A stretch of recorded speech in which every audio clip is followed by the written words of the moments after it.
Bienvenidos a mi guía personal para principiantes sobre cómo comenzar en Linux. Este es un vídeo que está enfocado a todos aquellos que estéis pensando en empezar desde cero en este mundillo. Así que vamos a ver pues cuál es la forma más rápida de empezar, algunos tips y las diferencias clave entre el sistema operativo Windows y Linux. Como siempre, hay mucha cosa en el plato, así que vamos poco a poco. A ver, la idea de este vídeo viene básicamente porque hace poco publiqué mi experiencia de volviendo a Linux durante una semana. Un vídeo donde yo, después de unos años desconectado de todo el mundillo de Linux, unos años en los cuales estoy usando Windows para jugar a videojuegos y creación de contenido, pues después de este tiempo yo intento volver a Linux durante una semana para hacer todo lo que hago en mi día a día desde Linux, ¿no? A ver qué tan bueno es el ecosistema hoy en día, qué tan compatibles son las aplicaciones y todo eso. La verdad es que la experiencia no fue como yo me la esperaba. Por un lado porque elegí un portátil muy nuevo, o sea, elegí hardware que literalmente acababa de salir a la venta. Y Linux y el hardware nuevo normalmente no se llevan muy bien, a menos que las marcas se le ocurren mucho para que de lanzamiento todo vaya bien. Pero normalmente, sobre todo si tenemos nombres como Nvidia de por medio, o en este caso concreto que teníamos Nvidia Optimus, pero además una versión nueva, ¿no? Que acaba de salir con la serie 3000, la 11ª generación de Intel, y todo ese combo se complicó. Seguramente dentro de un año o dos tengamos una compatibilidad muy buena, pero así de salida pues es complicado. También me fui a buscar una manera complicada de hacerlo. Y creo que fue un vídeo incompleto, porque la verdad que no quería alargarlo demasiado. Grabamos unas 3 horas de contenido y bueno, lo dejamos en media horita. Y en muchos casos no quise profundizar. Por ejemplo, podríamos haber explicado que tuvimos problemas con el Wi-Fi, hubo que instalarlo a mano y tampoco iba en Ubuntu, tampoco lo cogía de forma automática. Popo OS tampoco, Mint tampoco. O sea, probamos varias distribuciones y al final del día había que hacer cosas a mano. Así que bueno, fue un hardware desafortunado, ¿vale? No es la experiencia típica que podéis esperar en un ordenador que sí es full compatible con Linux, ¿no? En cualquier caso, también hubo otra cosa de la que yo me quedé un poco con ganas, y es que, a ver, a mí en ese vídeo me hacía ilusión colaborar con mi colega Antonio Sarosi, que básicamente tenemos gustos parecidos, ¿no? A los dos nos gusta bastante el consoleo, la bash, las distribuciones así que son muy personalizables, y pues él tiene su Linux, tiene su Arch Linux, para el cual tiene una personalización bastante marcada, ¿no? Muy suya, con sus shortcuts y todo el rollo, y me pareció chulo darle mi portátil y que él pues me lo configure totalmente a su manera y que yo luego me tenga que enfrentar a eso, ¿no? En plan de, no tengo ni idea de cómo lo tiene y a ver cómo me apaño, ¿no? Me pareció cómico y me pareció una muy buena muestra de lo infinitamente personalizable y rico que es el ecosistema de Linux, ¿no? Lo variado y grande que es. El problema es que, claro, si no conoces Linux, si no sabes cómo es el ecosistema, si no conoces las típicas distribuciones más sencillas de usar, con interfaces más amigables, pues quizás este vídeo te pueda parecer un poco duro de buenas a primeras, porque aparentemente desde fuera puede parecer un vídeo que está enfocado a novatos. Pero no es así y por eso estoy haciendo este, ¿no? Dedicado a todas esas personas que se quedaron un poco asustadas en el vídeo anterior. Así que ponte cómodo porque hoy vamos a hablar de Linux como toca. Pero antes de comenzar, un mensaje de nuestro sponsor. Este vídeo está patrocinado por GVG Mall. GVG Mall es una tienda de claves de software donde podrás comprar claves de Windows legales a un precio súper reducido. Son claves OEM que están pensadas para fabricantes, o sea, están a precio de distribuidor. Y aunque a Microsoft no le guste mucho, la ley europea permite hacer este tipo de ventas, así que son perfectamente legítimas. El único factor a tener en cuenta es que como son claves OEM, están ligadas a la placa base y al procesador, por lo cual si cambiáis o la placa base o el procesador, o los dos, pues la clave se va a desactivar. Si acabáis de montar o comprar un PC sin la licencia de Windows, con el enlace que os dejo abajo en la descripción podréis comprarlo utilizando además mi código especial de descuento. Gracias a GVG Mall por patrocinar este espacio y ahora sigamos con el vídeo de hoy.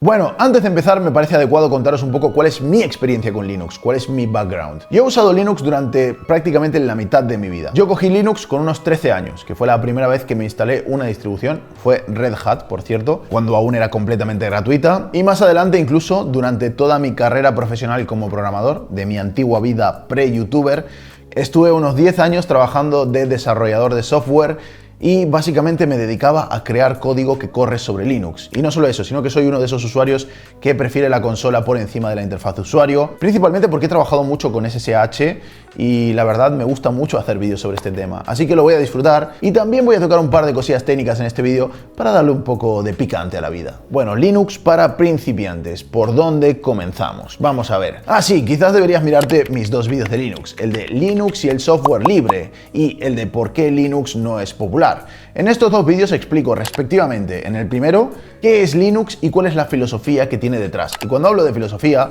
no me refiero tanto a las licencias y Richard Stallman y bla bla bla, me refiero más bien a cómo el sistema operativo GNU Linux y sus distribuciones son capaces de emerger a nivel técnico de una gran cantidad de programas hechos de forma independiente por muchas personas a lo largo del mundo. Que esto realmente también está relacionado con las licencias, ¿no? Pero bueno, yo me centro más en la parte técnica, con una metáfora que es la del mundo de los coches, ¿no? El coche hecho, que no puedes tocar ni una sola pieza, y el coche hecho por piezas diseñadas por la comunidad, que es completamente intercambiable. Y esta para mí es una de las partes más alucinantes de Linux, y es que puedes realmente entender cómo funcionan ciertas partes del sistema operativo, cambiarlas, modificarlas por ti mismo, y esto es todo lo opuesto a lo que estamos acostumbrados. Estamos acostumbrados a Windows, que tiene pues su manual de usuario, sus interfaces con botones, y hay muchas cosas que están ofuscadas al usuario. O sea que el usuario, ya sea novato o experto, nunca va a saber cómo funcionan y solo Microsoft sabe cómo funcionan por detrás. Linux, por otro lado, es un libro abierto. Es un libro complejo, pero es un libro abierto. El segundo vídeo, que también te recomiendo mucho, Linux no es popular, habla de para qué se usa Linux y de cómo la gran mayoría de dispositivos del mundo llevan Linux en realidad, aunque mucha gente ni siquiera sepa lo que es Linux, porque Linux no son solo las distribuciones típicas para escritorio. O sea, Linux no solo lo usan las personas que se cansaron de Windows y quieren probar otra cosa, sino que es un sistema operativo que se usa en servidores a lo largo de todo el mundo. Plataformas como Facebook, Google o YouTube corren enteramente sobre sistemas operativos basados en Linux, y la base del sistema operativo Android también es Linux. Así que sabiendo qué es Linux, qué es una distribución y para qué se utilizan, pues vamos a instalarlo y probarlo. Y aquí viene un dilema, ¿no? ¿Qué Linux elijo? Bueno, pues yo te lo voy a poner muy fácil. Vamos a usar Ubuntu. ¿Por qué Ubuntu? Bueno, pues yo le tengo un cariño especial. De hecho, tengo la suerte, este es un comentario muy boomer, tengo la suerte de haber conocido Ubuntu desde su primera versión. Ok, boomer. Yo en aquella época tenía 14 años y tenía un amigo que tenía un hermano mayor que era súper friki de Linux, y yo recuerdo que por las tardes, después de clase, iba a su casa y aprendíamos muchas cosas sobre Linux. Luego por él me uní al Linux User Group de mi ciudad, que esto es algo que ya no sé si sigue existiendo. Creo que está bastante perdido, pero un Linux User Group pues es un grupo de gente que hace quedadas, como una especie de meetup, ¿no? Haces quedadas en físico, tienes una sala a lo mejor con un proyector, una pizarra, donde uno te enseña, yo qué sé, a programar en Lisp, el otro te enseña a usar el GCC, el otro te enseña las nuevas funcionalidades de KDE, o sea, un poco compartir conocimientos relacionados con Linux, ¿no? También suelen tener un grupo de chat, una lista de correos y este tipo de cosas. Bueno, total, que yo hacía parte de un Linux User Group, era un niño que iba allí porque era súper fan de Linux, y a mi grupo le enviaron algunos CDs con Ubuntu, ¿no? Que eran CDs que te mandaban, que tú podías meterlos en tu PC y usarlo como una distribución live, o sea, sin instalar nada, ya probarlo, o directamente instalarlo en tu PC. Recuerdo que me lo llevé a casa, lo instalé. En aquella época yo estaba usando Debian, si no recuerdo mal, y Ubuntu, no sé, me pareció increíble. O sea, había probado muchas distribuciones, incluso de las más fáciles de instalar, que ya te vienen con todo, como por ejemplo Mandrake. Pero Ubuntu en ese momento fue, no sé, un soplo de aire fresco, y desde el principio ya se veía que era una distribución que tenía muchísimo futuro. Ahora han pasado muchos años y Ubuntu sigue siendo una de las distribuciones más populares. Creo que lo hacen muy bien, así que vamos a tirar por ahí. Ubuntu es una distribución que tiene detrás una empresa que se llama Canonical. Es una empresa que actualmente tiene sede en Reino Unido, pero que fue fundada por un empresario sudafricano. De hecho, Ubuntu creo que es una palabra nativa de Sudáfrica. Ahora mismo no lo he buscado en Google, pero me suena que es así. Ubuntu es open source, pero tiene detrás a esta empresa, ¿no? Que es Canonical. Y la gente de esta se encarga de mantener la distribución en sus varias versiones, aparte de dar servicios a empresas y de promover su uso en el mundo, ¿no? Hacer marketing un poco, ¿no? De hecho, el modelo de negocio de este tipo de empresas, que tienen un software que es gratuito y libre, puede parecer poco obvio a simple vista, ¿no? Porque claro, ¿cómo ganan dinero, no? Si Ubuntu es totalmente gratis. Lo puedes descargar, instalar en cualquier ordenador, no tienes que pagar nada a nadie. ¿De qué vive esta gente entonces, no? Pues lo que hacen es dar soporte a los productos. Como os dije antes, Linux es muy usado en el mundo empresarial, ¿no? Los servidores cloud, superordenadores, ordenadores especializados en inteligencia artificial, lo típico Internet of Things, que está muy de moda también, ¿no? Dispositivos inteligentes y este tipo de cosas, pues muchas veces utilizan distribuciones de Linux. Y es cierto que Linux es gratis y tú y yo pues nos lo bajaríamos, probaríamos, aprenderíamos un poco a hostias, ¿no? Cómo utilizarlo, pero en el caso de empresas que necesitan una solución funcional, crítica e incluso personalizada para su caso concreto, pues sí que les hace falta alguien que les guíe, que les modifique, que les dé formación a su equipo para que eso funcione como un tiro, ¿no? Que vaya todo perfecto. Así que de ahí es de donde saca dinero Canonical, dando servicios alrededor de este sistema operativo gratuito. Ubuntu, por cierto, está basado en Debian. Debian es una de las distribuciones más antiguas que existe y está muy bien establecida. Muchísimas empresas usan Debian para sus servidores. De hecho, prácticamente yo creo que todas las empresas en las que he trabajado usaban Debian. Es muy estable y está muy bien mantenida. No es la única distribución que se usa en servidores, hay muchísimas más,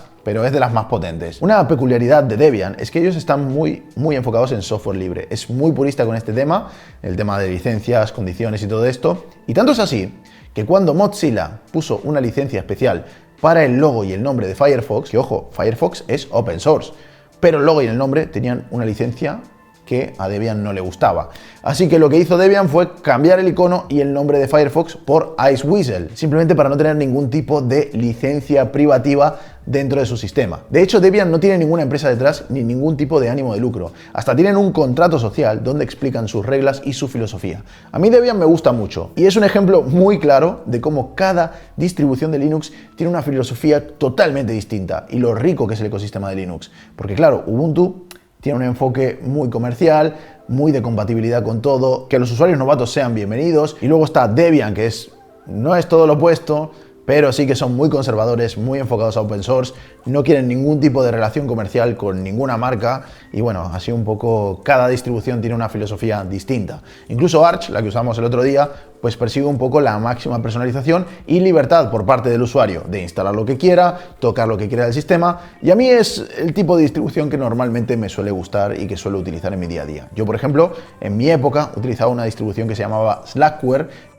¿Qué quiero decir con todo esto? Que hoy vamos a probar Ubuntu, pero que hay mucho Linux ahí fuera. Y por mucho que hoy os enseñe sobre Ubuntu, no os quedéis ahí. Investigad, seguid mirando distribuciones, buscad cuál es la correcta para vosotros. Y bueno, desde luego también es interesante conocer e investigar todas las filosofías que existen, ¿no? Todos los puntos de vista sobre los sistemas operativos basados en Linux. Ubuntu para mí recoge lo mejor de los dos mundos, ¿no? Por un lado tiene una robustez importante, que viene de Debian, de años de experiencia, y por otro lado también busca ser muy amigable con el usuario y trabajar con tantas empresas como sea posible para integrar su sistema. Aparte salió en 2004, cuando yo tenía 14 años, y ahora tengo 31, por lo que ya tiene 17 años la distribución. Pero no solo eso, sino que tiene una gran comunidad detrás, o sea, hay muchos usuarios usando Ubuntu, por lo cual, si te van surgiendo problemas a lo largo de que lo vas usando, pues es bastante probable que encuentres solución. Esto no pasa si usas distribuciones que usan poca gente. Bueno, pues después de toda esta introducción, para dejar un poco claros los conceptos, vamos a instalar Ubuntu. Bueno, y lo primero que os voy a pedir es que no instaléis Ubuntu en una máquina virtual.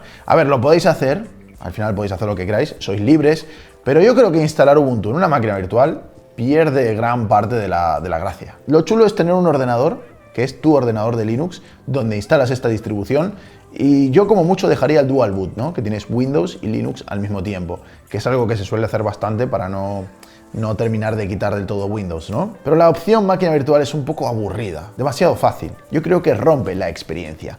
Pero también os tengo que advertir que tengáis cuidado porque yo, por ejemplo, la primera vez que instalé Linux, que tenía 13 años, como dije, Red Hat, pues formateé el ordenador que teníamos en casa toda la familia y mis padres se quedaron un poco en plan, ¿qué ha pasado aquí? ¿Qué ha hecho el niño, no? Yo creo que la mejor opción es un PC antiguo, el típico PC viejo que tienes tirado por casa, que tiene tu tío, tu primo, que ya es de los años 2000, que va súper lento, pues ese PC es ideal para instalar tu primer Linux. Bueno, gente, entramos en modo tutorial. Bueno, a ver, tutorial, sí, va a ser un poco tutorial, pero bueno, mi idea de este vídeo no es que sea tanto un tutorial en sí, sino que a medida que vayamos instalando Ubuntu juntos, pues os iré explicando algunas cosas de Linux, ¿no? Porque durante la instalación ya podremos ver algunos conceptos muy interesantes que son distintos respecto a Windows y creo que puede ser chulo hablar de este tema. Primero que nada vamos a descargar Ubuntu, ¿no? Para eso nos vamos a la página web de Ubuntu oficial. Bueno, lo primero que vais a ver es que la página web de Ubuntu está en inglés. Yo no sé si se puede cambiar el idioma porque no lo veo claro aquí. Quizás se pueda, pero lo que tengo claro es que el UX UI no ha hecho un buen trabajo aquí. En fin, vamos a Download y aquí dentro de la descarga tenemos, fijaos, 4 versiones de Ubuntu. Tenemos Ubuntu Desktop, que está pensado para los ordenadores de escritorio. En este caso, esto, aunque sea un portátil, es un ordenador de escritorio, ¿vale? O sea, es un ordenador doméstico. Luego tenemos Ubuntu Server, que está pensado para servidores, un NAS, un ordenador de un data center o cualquier tipo de servidor web, o bueno, servidores en general con Linux. Luego tenemos Ubuntu para Internet of Things, que es el típico dispositivo pequeño, por ejemplo, bueno, es un ejemplo raro, ¿vale? Pero una nevera inteligente, un termostato conectado a la red, un dispositivo pequeño que está conectado a Internet, ¿no? Esto sería el Internet of Things. Es una versión reducida, por ejemplo, para Raspberry Pi. Y luego tenemos Ubuntu Cloud, que está pensado para desplegar servidores en la nube, ¿vale? O sea, la diferencia entre estas distribuciones de Ubuntu, sobre todo, son los paquetes, ¿vale? Los módulos que forman el sistema operativo. O sea, Ubuntu de por sí tiene siempre la misma base, pero podemos descargar una serie de paquetes u otros, que son las piezas de software que componen el sistema operativo en sí, digamos, ¿no? Bueno, nosotros vamos a ir a por el desktop, porque es el que nos interesa en este caso. Y aquí vais a ver que tenemos dos variantes, dos sabores. La versión LTS es la Long Term Support, o sea, la de soporte de largo término. Tiene actualizaciones durante 5 años. O sea, hasta 2025 esta versión va a estar actualizada. ¿Qué pasa con la otra, con la normal, la 21.1? Pues esta versión básicamente tendrá actualizaciones durante 9 meses y a partir de ahí directamente pues tendrá solo actualizaciones de seguridad, ¿vale? Imagínate que tú te montas un servidor ahora y que no quieres problemas, no quieres tener que hacer grandes actualizaciones, tú quieres montarlo, que se quede ahí y que siempre funcione. Esto sería el Long Term Support y esto está pensado para ordenadores donde no quieres que pase nada malo, donde quieres que todo vaya bien, que te asegures que no va a haber cambios, mientras que la otra versión de Ubuntu, la moderna, digamos, la actual, la última, pues sí que introduce cada 9 meses una nueva refrescada versión con todo tipo de programas en sus últimas versiones, ¿vale? Es un poco la vanguardia, digamos, ¿no? Del software de Linux. Y esto te puede fastidiar el software que has hecho tú para tu empresa o alguna versión de un programa privativo, iba a decir. Yo ya estoy hablando como un Linuxero, de algún programa comercial que tú tengas instalado que por actualizar pues ya no te va, ¿vale? Eso sería un poco la idea, por eso existen dos versiones. En nuestro caso, pues no lo sé, yo creo que me voy a bajar la 21.10 o la LTS, es que no lo sé, no lo sé. Pero también hay otras alternativas. Podemos usar, por ejemplo, Ubuntu en Windows. Existe una versión de subsistema de Ubuntu para Windows, esto hace tiempo que existe. Esto sería instalar partes de Linux dentro de Windows y tendríamos la típica bash de Linux aquí corriendo. Eso ahora no nos interesa. Y luego otra cosa interesante está aquí en Ubuntu Flavors, ¿vale? Porque nosotros ahora vamos a instalar el Ubuntu básico, pero existen otros Ubuntus, otros sabores. ¿Qué cambia de un sabor a otro? Me preguntaréis. Una de las cosas que me encanta de Linux, bueno, de las distribuciones de Linux, es que las distribuciones normalmente están hechas a capas. Por ejemplo, Microsoft desarrolla Windows y en Windows hay un sistema de ventanas, hay un tío de Microsoft de diseño gráfico que te hace los iconos, hay otro que desarrolla el menú principal de Windows, otro las librerías gráficas que hacen falta para que las ventanitas funcionen, otro que cada versión de Windows te cambia toda la parte esta del audio y te la deja distinta y no sabes dónde están los micrófonos. Microsoft trabaja como una empresa única para desarrollar todo el entorno gráfico, el kernel del sistema operativo y todo lo que Windows tiene. En el mundo Linux esto no es así, sino que existen distintos proyectos que son compatibles con sistemas operativos Linux. En Linux tenemos la base, ¿vale? Lo que es la base del sistema, que es el core, el núcleo, Linux. Y luego por encima tenemos formas de interactuar con el sistema operativo. Por ejemplo, la base es la bash, lo más básico, que es la consola, el terminal, ¿vale? Que es lo que vimos en el otro vídeo. Y luego también existen proyectos de interfaz gráfica. ¿Qué es una interfaz gráfica? Bueno, es que estamos tan acostumbrados a verla que quizás no nos damos cuenta que es un componente aparte del sistema operativo. La interfaz gráfica es la que nos permite ver el cursor, o sea, el mouse, la que nos permite generar ventanas, tener el sistema este de maximizar, minimizar, la barrita de abajo, iconos en el escritorio. Todo esto es un sistema de interfaz gráfica. Pues en el ecosistema Linux resulta que hay muchos, ¿vale? No hay solo uno, sino que hay varios. Ubuntu de serie utiliza uno que se llama Genome, se escribe. Pero existe también KDE, que KDE está basado en otras librerías gráficas que son Qt, mientras que GNOME está basado en GTK. Pues la versión de Ubuntu que trae KDE en lugar de Genome se llama Kubuntu. También tenemos Lubuntu, que es una versión de Ubuntu que está pensada para ser más ligerita. Este utiliza un sistema de escritorio que se llama LXQT, que es este de aquí, ¿vale? Es un sistema de ventanas que es muy ligerito, pensado para equipos a lo mejor que tienen menos recursos. También tenemos Ubuntu Mate, que utiliza GNOME, pero la versión antigua, la 2, porque hay mucha gente que el cambio de 2 a 3, que fue muy drástico, no le gustó. También tenemos Ubuntu Studio, que está pensado más para multimedia, tiene unos paquetes de ciertos programas que están más pensados para edición de vídeo, audio, etc. Xubuntu, que trae un entorno gráfico que se llama XFCE, que es como una versión de GNOME reducida, bueno, es un entorno distinto, pero también está basado en GTK. Entonces, yo os recomiendo que si queréis ver un poco la esencia de Linux, experimentad. Bajaros varios de estas versiones de Ubuntu, varias distribuciones, y mirad cuáles son las diferencias, porque en las diferencias vais a ver un poco de lo que yo os hablo, ¿no? De que Linux es como una especie de Lego, ¿no? Donde hay muchas piezas que encajan y que la belleza de que no esté todo desarrollado por una misma empresa es esta variedad que podemos tener, que es un poco lo que quería enseñar también en el vídeo anterior, un poco de forma fallida también yo creo, pero es un poco lo que quería enseñar, ¿no? Que el Linux que tiene Antonio Sarosi no tiene nada que ver con el mío, ¿vale? Y esa es la belleza de todo esto. Tanto es así que yo cojo su ordenador y digo, vale, esto es Linux, pero colega, no sé usar nada, ¿sabes? Eso era un poco el concepto, y esto lo vais a poder experimentar bajando distintas versiones con distintos entornos gráficos. Entonces, por mi parte me voy a bajar el desktop, voy a descargar el último, aquí simplemente hago clic, se me baja una ISO, vale, va a tardar unos 6 minutos, y de mientras me voy a descargar otro programa que se llama Balena Etcher. Balena Etcher está hecho, es un programita que está hecho para meter un sistema operativo dentro de una tarjeta SD, de un pendrive, de lo que sea, pero es muy bueno. Esto lo hicieron una gente que se llama Balena, que fabrican unas plaquitas que son parecidas a la Raspberry, pero distintas, ¿no? Entonces este programa es muy bueno y todo el mundo lo usa, pero originalmente fue hecho para eso, así como curiosidad. Además, me encanta poder formatear esta cosa que trae McAfee de serie, ¿sabes? O sea, es que no hay nada peor que un portátil te traiga un antivirus ahí metido con calzador, que encima te dice, la prueba se te va a terminar, págame. Horrible, fatal. Vale, pues aquí podemos elegir directamente el Balena Etcher, pues elegimos, quiero instalar este Ubuntu, ¿vale? Toshiba Flash, vamos allá. Flash completado, tenemos nuestro pendrive con Ubuntu. Vamos despidiéndonos de Windows porque me lo voy a cargar completamente. Este PC va a ser full Linux. Yo no sé si lo voy a dejar con Ubuntu luego, ¿eh? Igual le meto... Hay un Linux que se llama Clean Linux o algo así, Clear Linux, que es de Intel, que tiene un rendimiento muy bueno en procesadores Intel, y quizás se lo meto a este ordenador. O alguna cosa rollo Gentoo, Slackware, he visto que va a salir una versión nueva. Una cosa que puede estar guapa como proyecto para tener un portátil Linux así chulo es comprar en eBay algún ThinkPad antiguo, de los viejos, de los... No hace falta que sea muy moderno, ni muy antiguo tampoco, rollo 2000 y largos, ¿vale? 2008, 2012. Esos portátiles van muy bien para Linux, para montarles Linux. Bueno, pues vamos a arrancar aquí desde el USB. Esto es el group, sería un poco la interfaz de arranque de Ubuntu, donde nos deja de elegir entre varias opciones. Tenemos Ubuntu con gráficos seguros, o sea, por si no va bien el driver gráfico. Esto es un poco como el menú de recuperación de Windows, que te deja elegir como varias opciones para arrancar. Yo voy a elegir Ubuntu, la primera. Y esto lo que me va a arrancar es el sistema operativo Ubuntu desde el pendrive. Y ya una vez que tengamos este Ubuntu cargado, se nos lanza el instalador y ahí podemos instalar. Bueno, pues aquí se nos carga ya la interfaz de instalación. Yo aquí voy a poner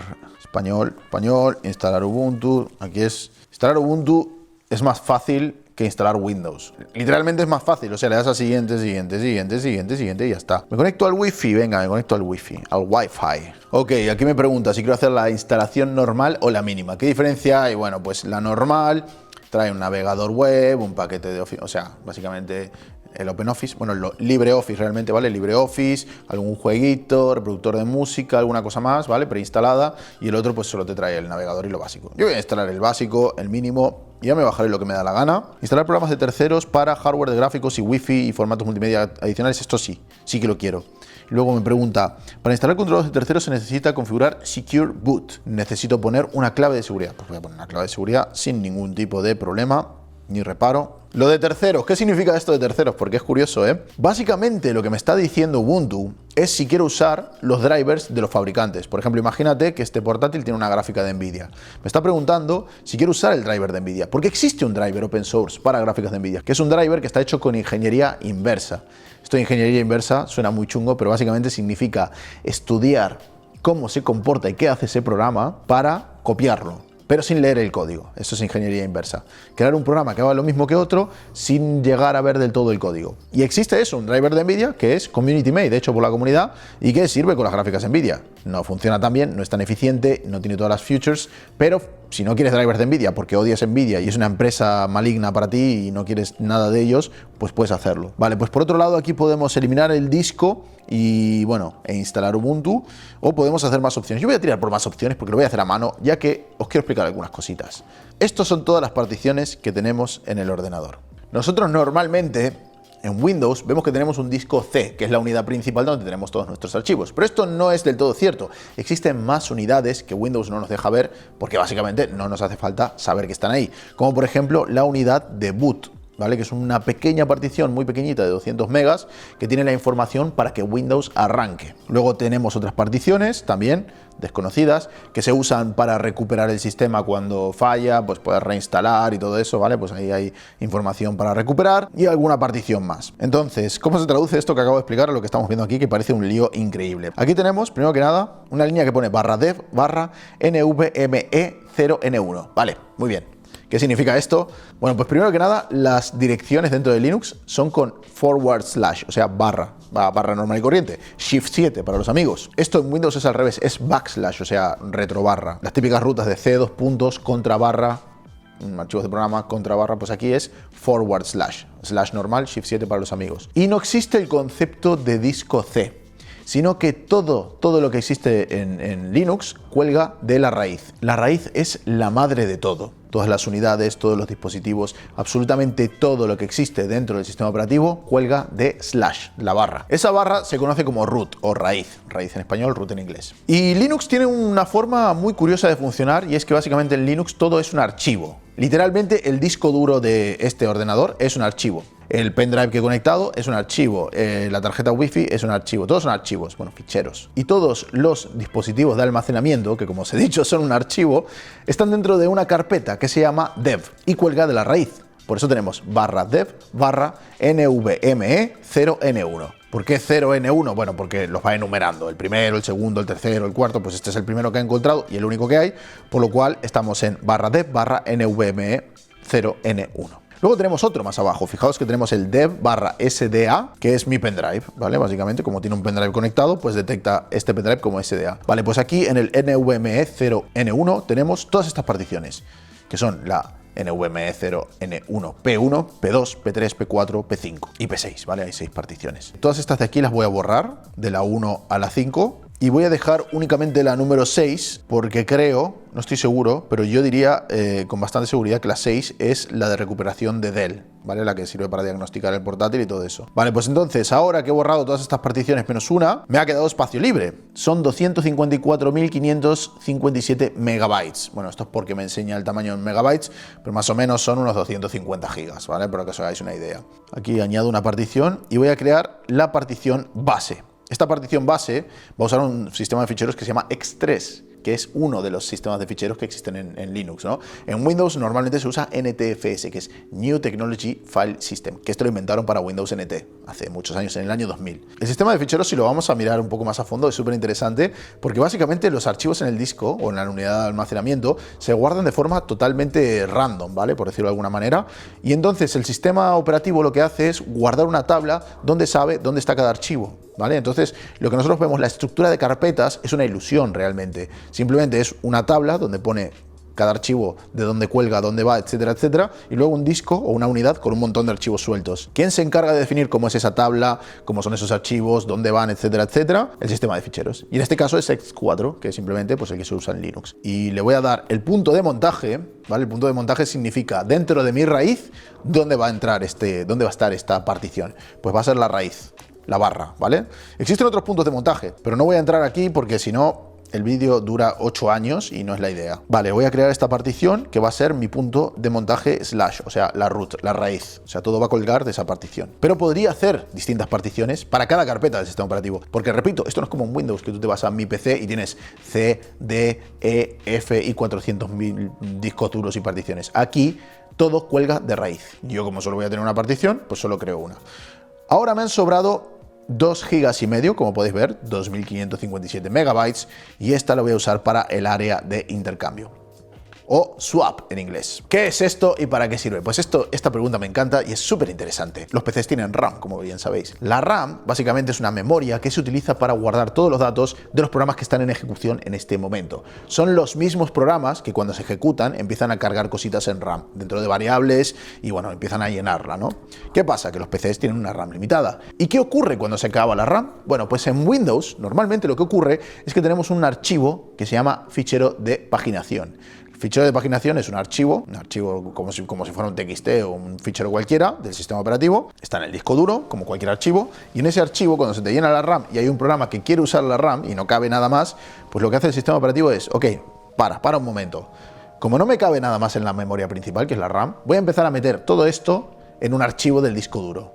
Va a ir ultra, hiper, mega lento el PC, pero por lo menos no va a petar, ¿vale? Voy a meter esto en el disco duro y bueno, seguimos funcionando hasta que se libere un poco la RAM. Por eso los PCs que tienen poca RAM, hay un momento que empiezan a ir lentos. Es por eso, básicamente, porque estamos usando el disco duro como RAM. En Linux esto también ocurre y se puede hacer que funcione también con un fichero, pero tradicionalmente lo que se hace en Linux es usar una partición especial para eso. Una partición especial para que cuando se me termina la RAM, ¿vale? Cuando me quedo sin, todos los archivos vayan a esa partición. Es una partición que tiene un sistema de ficheros que está optimizado para eso, que es un poquito la ventaja que tiene esta partición de swap. Además tiene otra cosa buena, que es que, por ejemplo, imagínate que en Windows tienes el disco duro lleno y la RAM llena. ¿Qué pasa? Pues que te peta el ordenador. Pero de esta manera en Linux nos aseguramos de que nunca peta y bueno, eso es interesante sobre todo para servidores, ordenadores donde yo qué sé, imagínate que dejas un server y hay un error en un programa y ese programa empieza a llenar el disco duro y a crear archivos y archivos y archivos y empieza también a llenar la RAM y la RAM y la RAM y la RAM y llega un momento que el PC está a punto de reventar. Pues si tienes esa swap dedicada puede seguir funcionando. Hay otro punto también muy interesante que es la hibernación profunda, que es que cuando nosotros, por ejemplo, apagamos un ordenador, la RAM se borra totalmente, ¿vale? Cuando nosotros le dejamos de dar corriente a la RAM se borra. Esto ya lo vimos en el vídeo de todo sobre la RAM y de hecho muchos de vosotros me decíais en los comentarios, pero claro, hay veces que sí que mandas el PC a hibernar y sí que luego lo enciendes y lo recuperas. ¿Qué está pasando? ¿Cómo puede ser si estás apagando el PC? Bueno, pues resulta que no lo apagas del todo. Bueno, cuando lo suspendes. Cuando lo suspendes, lo que está ocurriendo es que la RAM sigue recibiendo corriente y por eso la RAM no se apaga. Pero luego existe la hibernación, que es un estado más profundo en el cual podemos directamente desenchufar la torre de la pared, por ejemplo, volver a enchufarla y volveríamos al mismo estado, que en ese caso sí que se usa el fichero de paginación para descargar toda la RAM.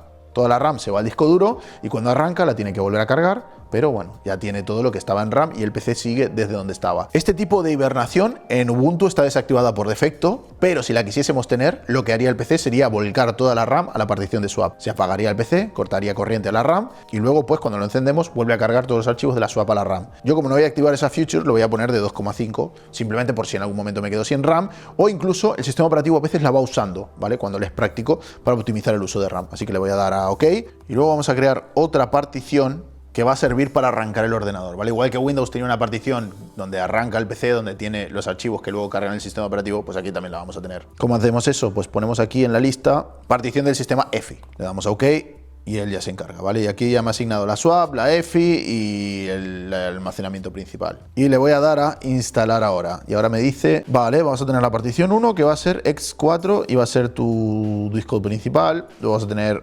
una partición de intercambio y luego vas a tener otra como... Y ahora pues empieza la instalación. Nate XPS 9310 me gusta el nombre del equipo y porque además me dice de quién es el equipo y qué equipo es, ¿no? Y la contraseña, pues le voy a poner una contraseña. Ya tenéis Ubuntu instalado, ya a disfrutar, poco queda ya. Me dice que saque el medio de instalación, o sea, el pendrive. Bueno, le voy a quitar directamente esto de aquí, que vamos, o sea, es odioso. Espero no tener que volver a conectarle a ningún pendrive nunca más en mi vida. Ya estamos dentro de Ubuntu. ¡Felicidades! Primero, ¿qué tenemos aquí? Pues aquí tenemos un menú para abrir aplicaciones. Esto es muy parecido al menú nuevo que tiene ahora Windows 11 y muy parecido a lo que tiene macOS, solo que lo tiene a la izquierda. Lo podemos configurar y personalizar un montón, ¿vale? Pero bueno, en principio viene aquí a la izquierda. Primero tenemos Firefox. Firefox es el navegador por defecto que trae Ubuntu. Pero también podemos instalar Opera, Google Chrome. Luego también tenemos el gestor de ventanas, aquí, archivos. Y aquí podéis ver vuestra home. Esto es muy parecido a lo que tenemos en C, usuarios y vuestro usuario, ¿vale? Pues sería lo mismo aquí. Solo que aquí la ruta es /home, y vuestro usuario. Lo que sí voy a hacer es instalar algunos programas. ¿Cómo? Aquí a la izquierda tengo esto de aquí, ¿vale? Que es Ubuntu Software. Pues esto básicamente sería como la tienda de aplicaciones de Apple o como la tienda de aplicaciones de Microsoft. Aquí podemos buscar todo tipo de aplicaciones, como por ejemplo Spotify. En este caso, hay una diferencia respecto a lo que os dije antes, ¿vale? Y es que tradicionalmente, tanto Ubuntu como Debian y distribuciones basadas en el mismo sistema utilizan apt.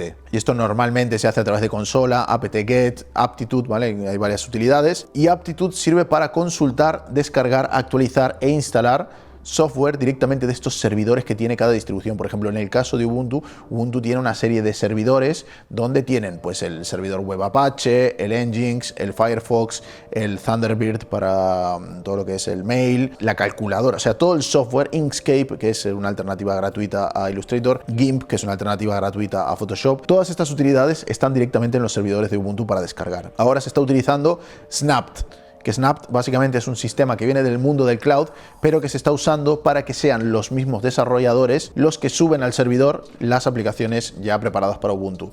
O sea, el sistema de Ubuntu de apt está muy bien y por defecto viene conectado con los servidores de Ubuntu. Una cosa que tú puedes hacer es conectarlo a servidores de terceros. Por ejemplo, si Spotify tiene un servidor de software de Ubuntu, yo me puedo conectar a ese repositorio y utilizar la utilidad para descargármelo.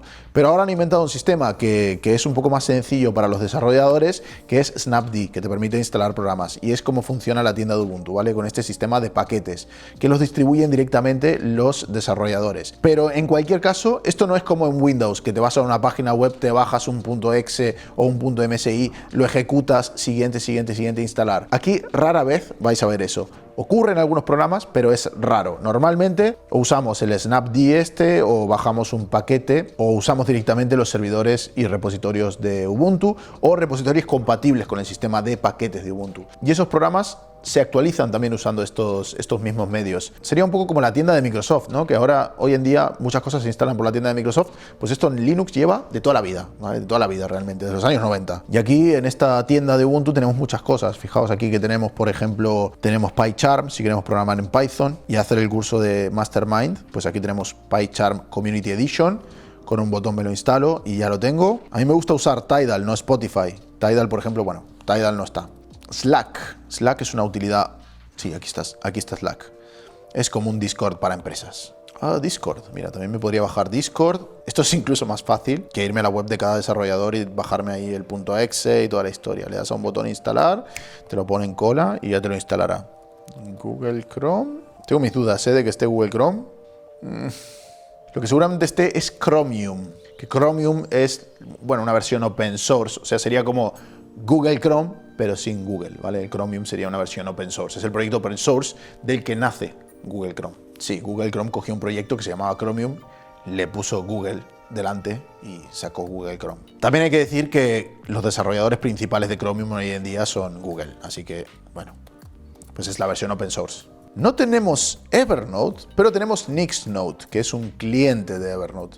O sea, podemos usar Evernote desde esta aplicación, ¿vale? Es una versión open source que conecta con Evernote, pero Evernote no existe para, bueno, por lo menos por lo que veo. Mira, tenemos Skype, Microsoft sí que se lo está currando en el ámbito de Linux. E incluso tenemos, mira, una actualización de firmware para el Dell XPS. Esto es justamente porque hay un partnership entre Ubuntu y Dell, ¿vale? Para este portátil. Bueno, pues ¿qué podemos hacer en Ubuntu? Pues básicamente lo mismo que en Windows, es un sistema operativo. A mí me gusta mucho este gestor de ventanas porque primero tenemos esto de aquí abajo, ¿vale? Mostrar aplicaciones, donde nos sale un poco la lista de aplicaciones que tenemos instaladas. Luego tenemos con la misma tecla de Windows que nos sale pues aquí el buscador para buscar cualquier programa. Aquí tenemos los múltiples escritorios y aquí pues algunos programas precargados y los que tenemos abiertos. Incluso los podemos quitar o poner más. Tema resolución y todo eso muy parecido a Windows. Clic derecho en el escritorio, preferencias de pantalla y bueno, aquí tenéis orientación, resolución, hercios, temas de energía, que por cierto aquí arriba a la derecha tendríamos la batería, el sonido y lo que viene a ser el wifi, ¿no? Las tres cosas. Y el sonido, pues aquí lo tenemos. Puedo decirle que me muestre el porcentaje de batería. Ahora me pone 100%. Incluso tenemos el fondo de escritorio. Tenemos algunos que trae de serie. Pero bueno, en internet hay muchos. O sea, no os voy a explicar cómo bajar un wallpaper de internet porque es absurdo. Incluso podemos ponerlo en modo oscuro, que es el que a mí, por lo menos, más me gusta. Y bueno, en cuanto a programas, pues le damos a la tecla de Windows Chromium, que es la alternativa a Google Chrome. Aquí ya puedo abrir mi Slack, mi Notion y todas las aplicaciones. Obviamente, esto es infinitamente más sencillo que lo que vimos el otro día, vimos Arch Linux, un Arch Linux configurado de una forma muy específica, pero es que justamente Ubuntu está pensado para ser lo más amigable posible con los usuarios y que sea súper fácil empezar y que lo tengas todo muy sencillo. Ahora, ¿el mundo Linux dónde empieza? Pues el mundo Linux empieza en el terminal, ¿vale? Aquí incluso tenemos un terminal que tiene una bash. Y aquí podemos hacer todo tipo de cosas, desde lanzar programas, procesar vídeo, audio, imágenes, programar nuestros propios scripts en bash. O sea, aquí realmente las posibilidades con Linux son infinitas. Podemos conectarnos a servidores remotos, lanzar nuestro servidor web, porque de hecho una cosa muy guay que tiene aquí es que yo hago aquí sudo apt install nginx, le doy a enter, me dice, ¿quieres continuar? Sí, quiero continuar.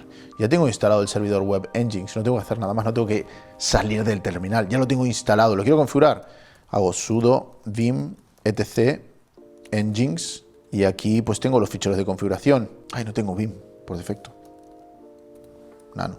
¿Veis? Aquí ya estoy editando los ficheros de configuración de mi servidor web. Entonces, Linux es un sistema operativo genial para desarrolladores. Incluso tengo Python. Tengo Python 3 instalado de serie. Yo creo que es un sistema operativo increíble para desarrolladores.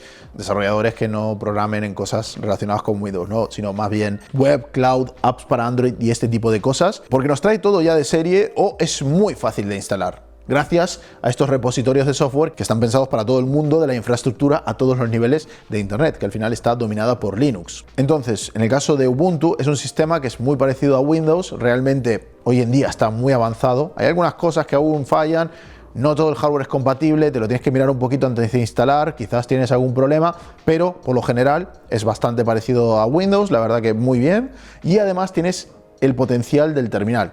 Que sí, que en Windows también existe el subsistema de Ubuntu y todo el rollo, y hay cositas. Para mí que de verdad que si te vas a dedicar al desarrollo web o este tipo de aplicaciones, o simplemente quieres un sistema operativo open source o utilizar ciertas aplicaciones como mismamente Blender, mira, si hago aquí sudo apt install Blender, ¿vale? Le digo que sí, me empieza a bajar cosas directamente de los repositorios de Ubuntu, ¿veis? es.archive.ubuntu.com, ¿veis? Y aquí ya tengo Blender.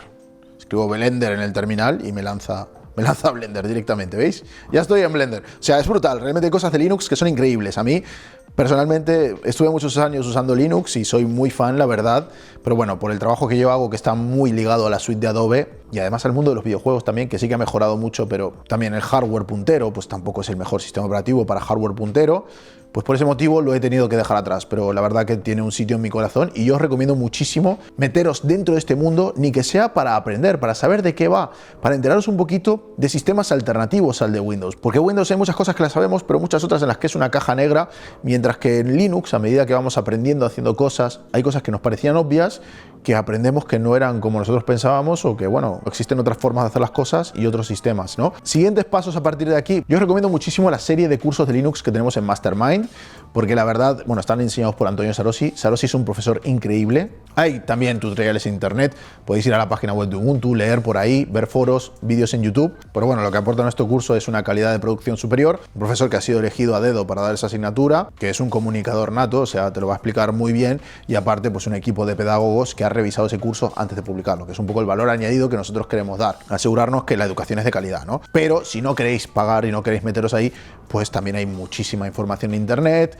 podéis simplemente con lo que ya os he explicado, podéis empezar a tocar y trastear muchísimas cosas. Pero los cursos van muy bien porque a partir de donde nos hemos quedado ahora, podéis empezar a aprender programación, tanto de sistemas operativos como en Python o desarrollo web, pero también aprender a usar el sistema operativo, personalizarlo, entender las entrañas, usar la bash, o sea, usar el terminal. A nivel profesional, o sea, en el trabajo, ¿para qué se usa Linux? Bueno, principalmente para servidores. Bueno, ya lo visteis antes, ¿no? Que teníamos Ubuntu para servers, Internet of Things y Cloud. Es un poco para lo que se usa. También a nivel profesional, ¿no? Hay muchos modeladores 3D y empresas importantes que usan Linux como sistema operativo principal, pero principalmente se usa en el mundo de los servidores. Se usa mucho el terminal, se usa mucho SSH, que es conectarse a otro ordenador remoto usando únicamente el terminal.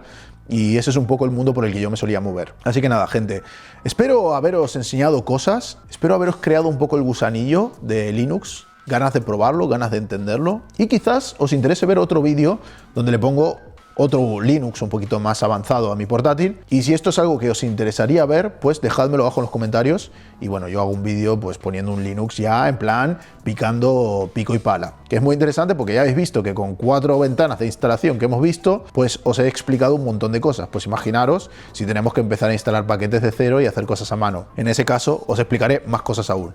Por eso creo que estos vídeos pueden ser interesantes. Pero bueno, decídmelo vosotros abajo en los comentarios. Y poco más, nos vemos en el próximo vídeo.